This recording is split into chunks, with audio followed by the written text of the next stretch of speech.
Good day sa mga viewers, lalo-lalo na sa aking mga subscribers. Para sa vlog na ito, ipapakita ko kung ano na yung mga na-upgrade ko dito kay BF3. Unang-una sa upgrade, yan yung kanyang tint, Solar Garden brand. Nilagay ni Vinfast Urdaneta.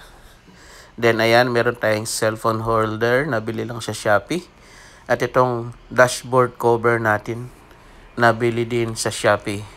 Then syempre, meron din tayo nung matting na bili ko rin sa Shopee. So pang BF3 talaga yan. Ayan, may tatak pa siya na Vinfast.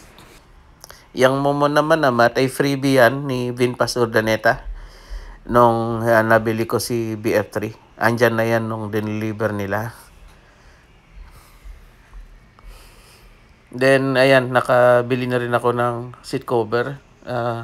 Tela lang yung binili ko seat cover. Ayan, hanggang likod.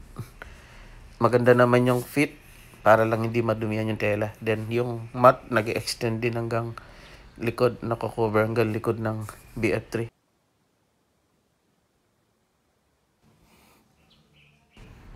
Nakabili na tayo ng screen protector para sa ating panel. Ito ay anti-scratch, anti-glare. Nabili ko rin sa Shopee. Then next naman is yung ating back mirror. Ayan.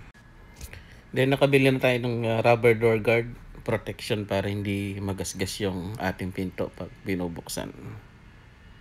Then nalagyan na rin natin ng carbon fiber sticker, yung part na lagi naaapakan para hindi magasgas. Then last is nakabili na tayo ng mud guards. Nilagyan natin sa harapan sa likod para hindi natalsik yung putik sa gilid ng kotse.